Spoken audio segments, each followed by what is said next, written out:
Step one, wake up early, gonna rise with the sun. Step two, get some good, some food in you. Step three, think real hard about what you wanna be.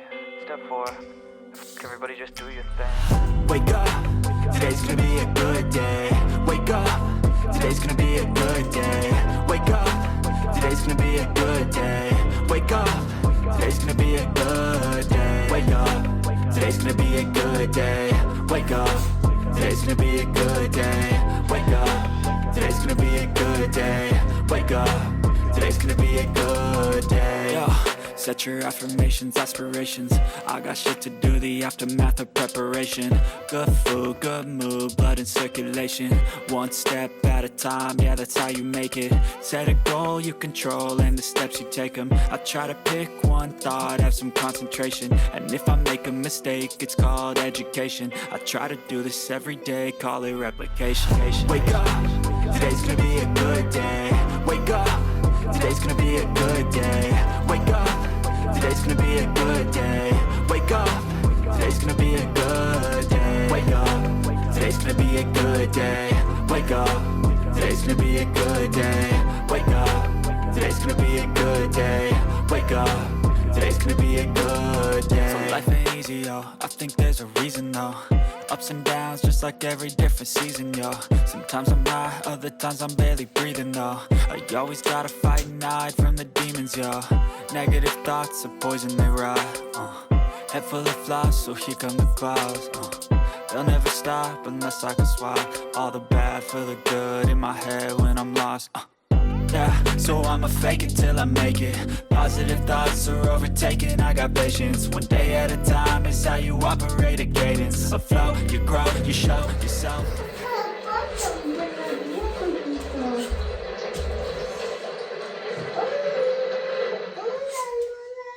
Buenos días, mi amor.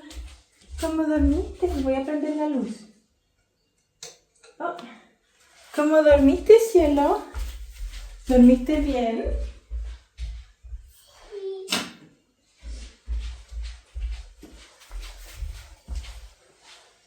¿Hiciste un rico tutito? ¿Sí? Qué bueno, amor.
Hello, hello. Voilà ma deuxième partie de la journée qui commence. Je suis en route pour aller faire ma réunion de ce matin. Alors, maintenant c'est 8h40 et j'ai à peu près presque 1 heure de retard de mon planning. Malheureusement, c'est le côté B de parents séparés. Quand il y a une partie qui est en retard, forcément ça retarde tout le monde. J'avais prévu à la base aujourd'hui de partir à 7h45, 8h de la maison parce que je voulais arriver et puis avoir le temps d'installer certaines choses que j'ai besoin pour la réunion. Parce que du coup ma réunion elle commence à 9h, mais j'ai dû modifier un peu les plans. Comme vous avez vu, j'ai finalement pu passer du temps avec Alexis. C'est pas plus mal dans le sens que vu qu'il s'est réveillé à 8h, au moins ça m'a permis de le voir, de passer un petit moment avec lui avant que son papa arrive pour le garder la journée. Donc voilà, changement de plan, on s'adapte et puis on fait comme on peut. Du coup, le plan de la journée, ça va être quoi? Donc, je vais maintenant travailler. Enfin, j'ai commencé à travailler déjà depuis la maison, hein, vous l'avez vu. J'ai commencé depuis un petit moment déjà ma matinée. Mais là, ça va être le moment présentiel à la réunion que je dois faire. Donc, il me reste exactement une semaine de travail avant d'être à l'arrêt. Du coup, j'ai plein de choses que j'ai envie de faire encore, plein de choses qui sont en suspens. Et puis, quand on a un travail à responsabilité, c'est toujours difficile de dire quand est-ce que c'est le bon moment pour partir. Parce que si je pense à mon travail, c'est jamais le bon moment, bah forcément. Mais là, je suis bientôt à 35 semaines et puis je suis super fatiguée. Donc là, il faut vraiment que je puisse m'arrêter avant d'être en accouchement, comme j'avais fait avec Alexis. Ça m'éviterait d'être fatiguée et puis de pouvoir me reposer quelques jours idéalement avant d'affronter ce que c'est un accouchement et bien évidemment tout le postpartum qui suit derrière.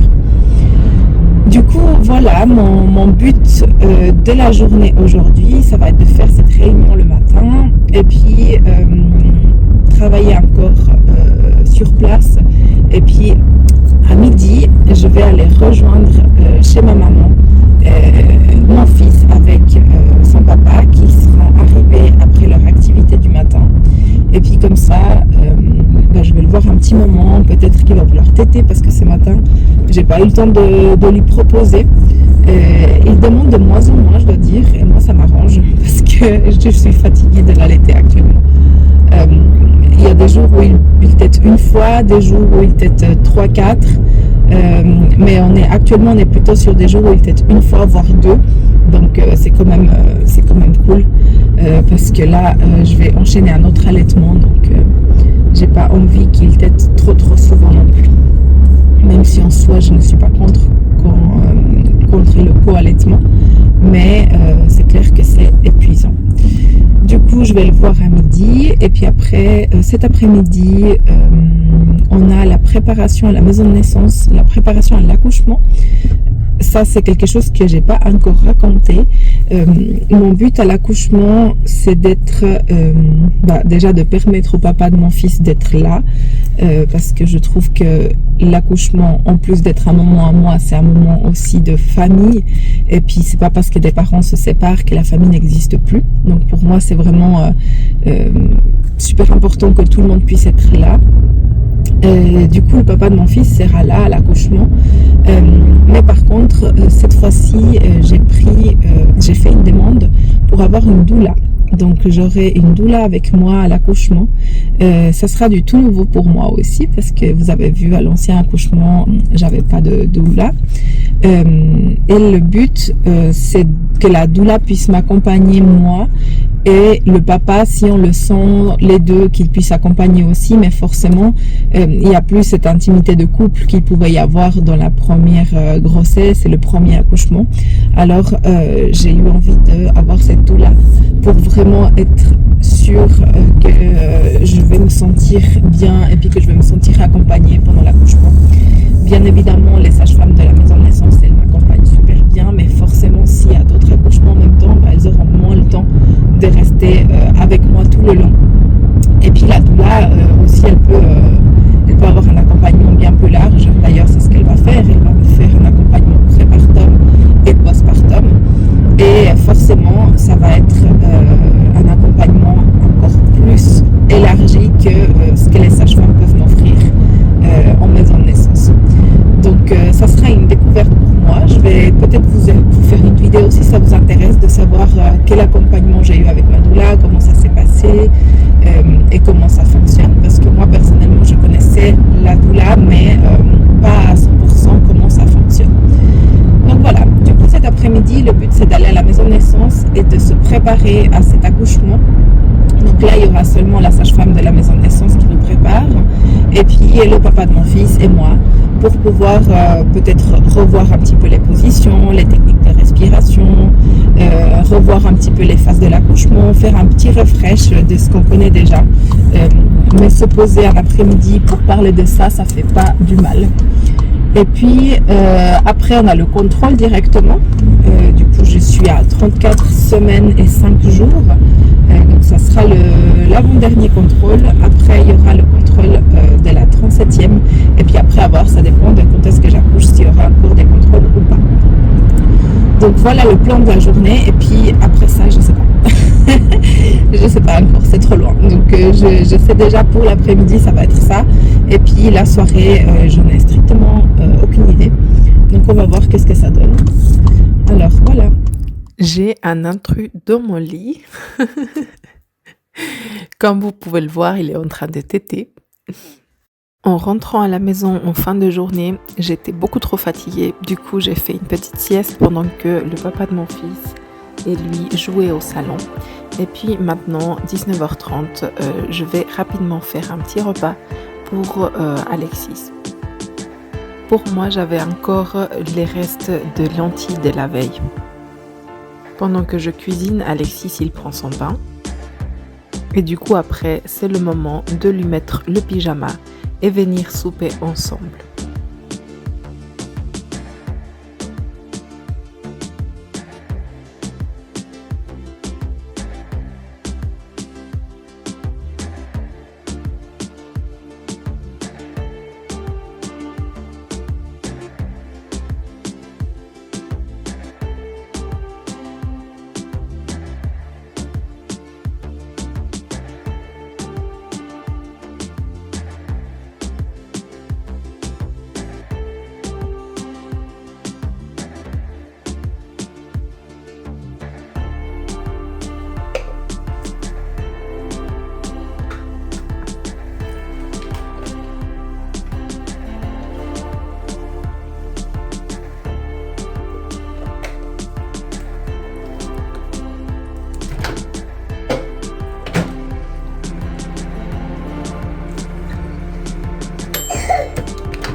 Pas bon.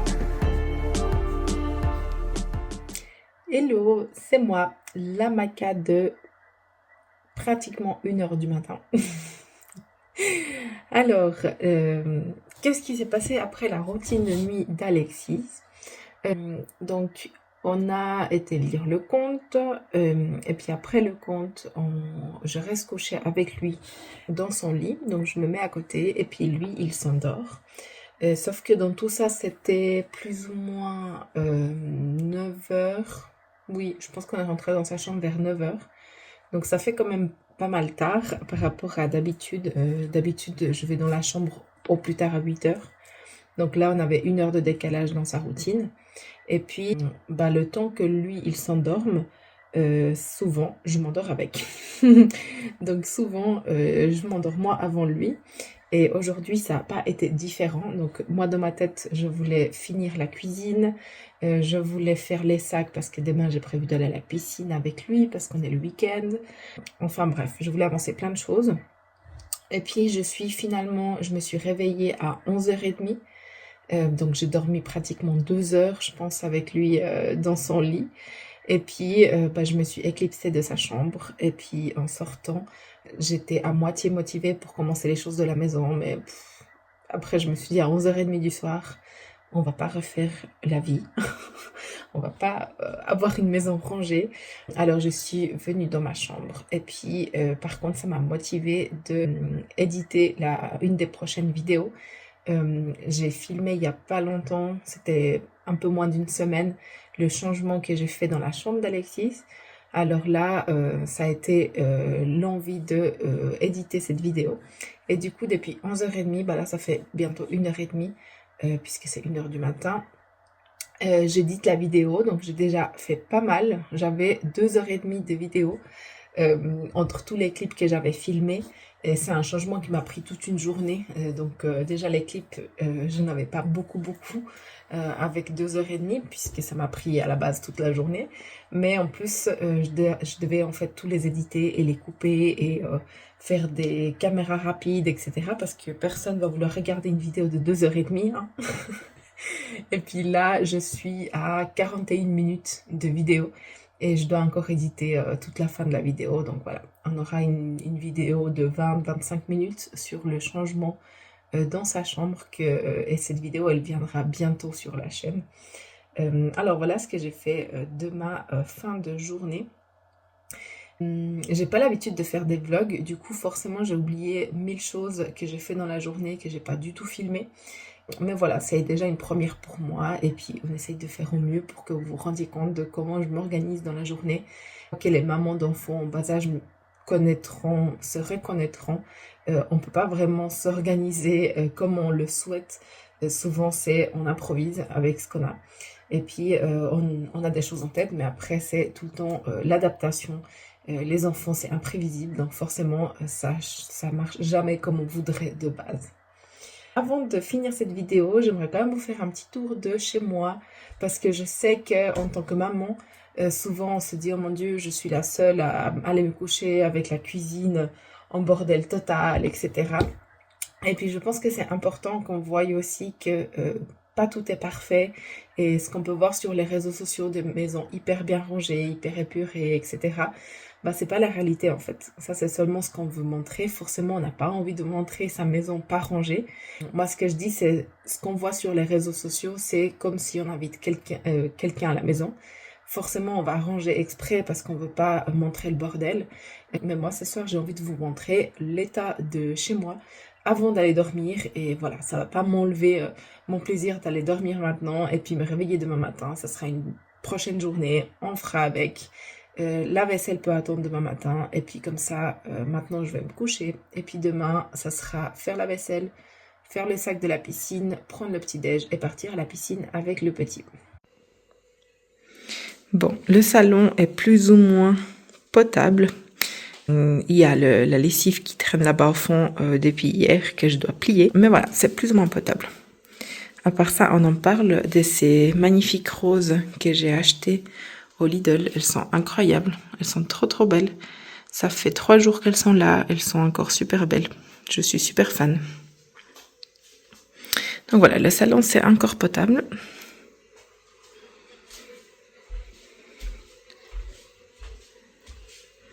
Par contre, la cuisine c'est autre chose. Donc voilà pour la cuisine. Donc tout est sale. Bon, ce qui est là-bas au fond c'est propre, il faut le ranger, mais tout le reste est sale. Et puis voilà, ça attendra demain matin. Je mettrai le lave-vaisselle avant de partir à la piscine, et comme ça quand je reviens à midi tout est propre. On arrive à la fin de cette vidéo. Je te remercie déjà d'avoir regardé jusqu'à la fin la vidéo. Oublie pas de mettre un petit like si tu veux me soutenir dans ma chaîne YouTube. Tu peux aussi me mettre un commentaire. Je reçois plein de messages en privé de personnes qui me disent qu'elles ont bien aimé ma vidéo, etc. J'adore vous lire. D'ailleurs, j'essaie de vous répondre à tous. Mais n'hésitez pas à le mettre aussi en commentaire. Ça aide beaucoup pour ma chaîne YouTube, pour avoir de la visualisation. Donc, n'hésitez pas à mettre un petit commentaire, un like et surtout vous abonner. Parce que je vais pas toujours prévenir quand je mets une vidéo sur mes réseaux sociaux. Alors que sur YouTube, vous avez toujours la notification qui apparaît quand j'ai une nouvelle vidéo si vous êtes abonné. Alors, n'hésitez pas à vous abonner et on se verra la semaine prochaine avec une nouvelle vidéo. Ciao!